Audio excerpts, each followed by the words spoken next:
मासाहेब ह्या आमच्या सर्वांसाठी आम्ही सर्व त्यांच्याकडे मातृत्वाच्या भावनेने पाहत आलेलो आहोत। जेवढी आपुलकी जेवढं प्रेम आम्हाला प्रत्येक शिवसैनिकाला वंदनीय बाळासाहेबांनी दिलं तेवढीच आपुलकी तेवढंच प्रेम आम्हाला महासाहेबांनी देखील दिलं। आम्ही तरी तरुण आहोत, ती महासाहेबांच्या अंगावरती देखील आम्ही खेळलेले आहोत। आमचे वडील ज्या वेळेला विधानसभा निवडणूक जिंकायचे त्यावेळेस आम्ही जेव्हा मातोश्रीवरती जायचो लहान असताना त्यावेळेस महासाहेब आम्हाला आवर्जून अगदी किचनमध्ये बोलावून आम्हाला खायला देणं आणि आमच्यासोबत वेळ घालवणं, कौटुंबिक वातावरण महासाहेबांनी प्रत्येक शिवसैनिकांच्या मनामध्ये निर्माण केलं होतं आणि आमच्याकरता हा अतिशय भावनेचा विषय आहे। आणि जर का अशा पद्धतीने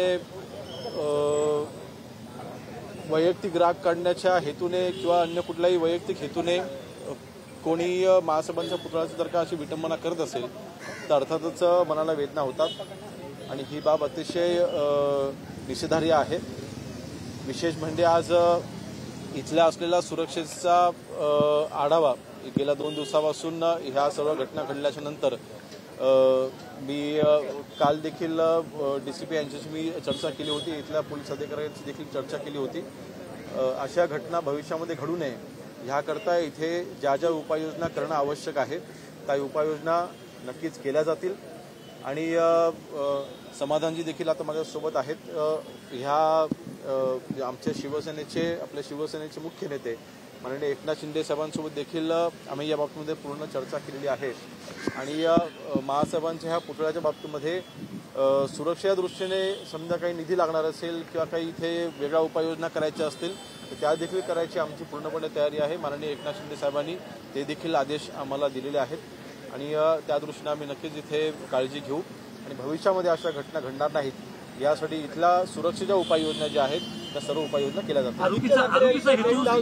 आरोपीच्या भावाशी संबंधित अधिकारी ठाकरे होते, ठाकरे दबाव टाकला असं आरोपीचा हेतू काय होता या संदर्भात? पावसकर नावाचा कोणतरी ती व्यक्ती आहे, अजूनही तपास चालू आहे, तो अजूनही आपल्या ताब्यामध्ये आहे। ती व्यक्ती ही दादर परिसरामध्येच राहते, एकटी राहते, परंतु त्याची संपूर्ण माहिती त्याचे कोणाकोणाशी संबंध आहेत, राजकीय त्याचे संबंध आहेत की नाही आहेत किंवा त्याचा नक्की हेतू काय होता याचा अजून तपास पूर्ण व्हायचा आहे। तपास पूर्ण होऊ द्यात, त्यानंतर आपल्याला संपूर्ण माहिती दिली जाईल। अजून तपास चालू आहे, विचारणा चालू आहे, इन्व्हेस्टिगेशन चालू आहे।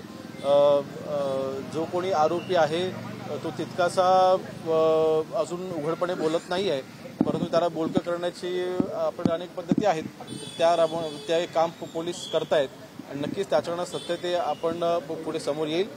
एकंदरीत बघा, शेवटी हा जो कोणी माथे फिरू असू द्या किंवा कोणी असू द्या, ह्या घटना ह्या घडू नये ह्याकरता इथे असलेल्या उपाययोजना ज्या आहेत त्या सगळ्या उपाययोजना करण्याची आमची पूर्णपणे तयारी आहे, किंबहुना त्या आम्ही करणारच आहोत। माननीय एकनाथ शिंदे साहेबांनी देखील तसे आदेश दिलेले आहेत। आणि एक विशेष बाब म्हणजे आमच्यासाठी माझ्यासाठी वैयक्तिक हा जो पुतळा जो आहे तो माझ्या वडिलांनी स्वतः तयार करून घेतला होता आणि असे 2 पुतळे महाराष्ट्रामध्ये आम्ही उभे केले होते। एक माझ्या वडिलांच्याच त्यावेळेच्या खेड मतदारसंघामध्ये आमच्याच गावामध्ये आम्ही हा पुतळा बसवला आहे महासाहेबांचा, दुसरा पुतळा आम्ही त्याच वेळेस आम्ही इथे बसवला होता। तर एक मगाशी म्हटल्याप्रमाणे ह्या पुतळ्याची सुरक्षा आणि ह्या स्मारकाची गरिमा ही राखण्याचं काम शिवसैनिक म्हणून, आज मी राजकारणी म्हणून म्हणत नाहीये, शिवसैनिक म्हणून आमच्याकडनं केली जाईल। राज्यातली आर्थिक बिकट परिस्थिती बघता आता सरकारच्या माध्यमातून जे निधीचं वाटप आहे प्राधान्यानं जे पहिली आणि दुसरी टर्म असणारे आमदार आहे यांना प्राधान्यानं निधी वाटप केला जाणार आहे असं नाही। बघा, असा निर्णय झालेला मला तरी कुठे माहिती नाहीये, परंतु कुठलंही नवीन सरकार ज्या वेळेला येतं त्यावेळेस पहिलं 1-1.25 वर्ष हे नेहमी आर्थिक घडी बसवण्यामध्येच जातं। आपण मागची किती पण आपण सरकार जर का पाहिली तर त्याच्यामध्ये आपल्याला हे आढळून येईल आणि मला वाटत नाही कुठली आर्थिक अडचण आज राज्यामध्ये आहे। आज त्यांनी एकत्र युथ फोरम होता, नवीन आमदारांना तुम्ही सगळे त्यावेळी तुम्ही असताना आता नवीन आमदारांनाच निधी दिला जाणार आहे प्राधान्याने, पहिली टर्म तर दुसरी टर्म ज्यांची आहे, तर तरुण आमदार किंवा नवीन आमदारांना प्राधान्य दिलं जातं। नाही बघा, प्रत्येक आमदारांची अपेक्षा असते की आपल्या मतदारसंघामध्ये विकास कामं व्हावीत विकास कामांच्या अपेक्षेने जनतेने त्यांना निवडून दिलेलं आहे. प्रत्येक आमदाराच्या मतदारसंघामध्ये विकास कामं व्हावीत ही अपेक्षा असते. तर मला वाटतं असा कुठला धोरणात्मक निर्णय आमच्या प्रमुखांनी घेतला असेल तर मला त्याची कल्पना नाही, परंतु असा निर्णय झाला जर का असेल तरीसुद्धा काही वाईट नाही. आणि शेवटी बघा, आमच्या मतदारसंघामध्ये माननीय एकनाथ शिंदेसाहेब मुख्यमंत्री असताना महायुतीच्या प्रत्येक आमदारांना करोडोचा निधी, माझ्या मतदारसंघामध्ये जवळपास 2700 कोटीचा निधी मागच्या 2.5-3 वर्षामध्ये माननीय एकनाथ शिंदे साहेबांनी दिलेला आहे. त्या सर्व कामांना आज निधी मिळतोय ना, शेवटी ती देखील विकास कामं सध्या चालू आहेत, कुठली कामं बंद नाही आहेत. नवीन विकास कामांच्या ज्या अपेक्षा आहेत त्या देखील नक्कीच पूर्ण होतील. त्यामुळे हा निर्णय काय कायमस्वरूपी निर्णय असेल हा निर्णयाची मला कल्पना नाही, परंतु आपण म्हटल्याप्रमाणे असा निर्णय घेतला गेला असेल तर तो कायमस्वरूपी राहिला असं मला वाटत नाही. म्हणून मला वाटतं आर्थिक घडी कुठेही राज्याची बिघडलेली नाही, सुस्थितीमध्ये आहे. नवी मुंबईतील 2 अनधिकृत इमारती पाडण्याचे निर्देश असताना उपमुख्यमंत्री एकनाथ शिंदे यांनी त्यांना स्थगिती का दिली अशी विचारणा हायकोर्टाने केली. नाही, मला त्याची कल्पना नाही आहे. तो प्रश्न माझ्या खात्याशी संबंधित देखील नाही आहे, त्यामुळे संबंधित मंत्री महोदय याची माहिती देतील. सर, काल गँगवॉर पुन्हा उचलून आलेला आहे. डायव्हर टोळीच्या लोकांची काल 4 लोकांची गोळीबार केली.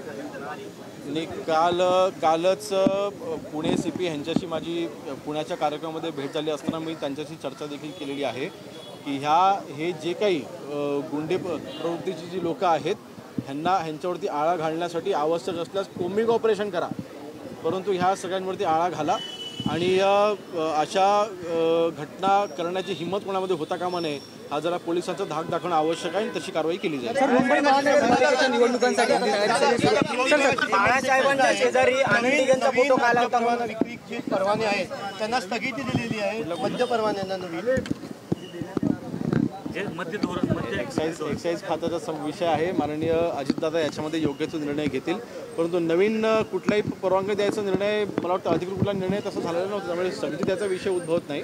मला वाटतं एक्साईज खातं याच्यामध्ये आणि माननीय अजितदादा योग्य तो निर्णय घेतील. बाळासाहेबांच्या शेजारी आनंद दिघेंचा फोटो काढला होता अशी विचारणा संजय राऊत. बाळासाहेब ठाकरेंचं महत्त्व कमी करण्यासाठी आनंद दिघेंचा फोटो त्यांच्या बाजूला ॲडमध्ये लावला जातोय असं संजय राऊत म्हणतात. वंदनीय बाळासाहेबांची तुलना ही जगामधल्या कुठल्याही व्यक्तीशी होऊ शकत नाही, ह्याचं ज्ञान आम्हाला देखील आहे. माननीय एकनाथ शिंदे साहेबांचे गुरु म्हणून आज आनंद दिघे साहेबांच्या कुशीमध्ये एकनाथ शिंदे साहेब वाढलेले आहेत. शेवटी बाळासाहेबांचंच बाळकडू आनंद दिघे साहेबांनी सर्व शिवसैनिकांमध्ये रुजवलेलं आहे. अशा वेळेस वंदनीय आनंद दिघे साहेबांचं तिथे पुतळा किंवा तिथे फोटो ठेवणं हा वंदनीय बाळासाहेबांचा आपण कसा काय होऊ शकतो.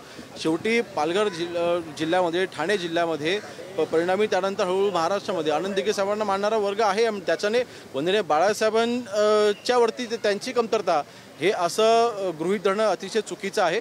त्यांना त्याच्यामध्ये काय राजकारण करायचं ते करू द्यात. शेवटी त्यावेळेस जे काही घडलं होते संपूर्ण महाराष्ट्राला त्याची कल्पना आहे. आज संजय राऊत साहेब माझ्यापेक्षा अनेक वर्षांनी वरिष्ठ आहेत, त्यांच्यावरती मी काही बोलणार नाही, परंतु वंदनीय बाळासाहेबांची जागा ही कोणी दुसरं घेऊ शकत नाही. परंतु गुरु म्हणून, एक सन्मान म्हणून एकनाथ शिंदे साहेबांनी आनंद दिघे साहेबांना तरी दिलेलं स्थान आहे. परिणामी आम्ही सर्व शिवसैनिक आज वंदनीय बाळासाहेबांचं बाळकडू आनंद दिघे साहेबांनी जे प्रत्येक शिवसैनिकांमध्ये रुजवलेलं आहे त्या सन्मानापोटी वंदनीय तिथे दिघे साहेबांची आम्ही तिथे त्यांना मानतो म्हणून त्याची मी पूजा अर्चना करतो. महायुतीचा महापौर होईल असं म्हणतायत, आता तुम्ही महायुतीचं गणित कसं असेल, म्हणजे तुमचं शिवसेना आणि आमचे वरिष्ठ ठरवतील. परंतु एक गोष्ट मात्र नक्की आहे की मुंबईचा महापौर हा मराठीच असेल आणि तो महायुतीचा असेल हा आमचा विश्वास आहे. धन्यवाद.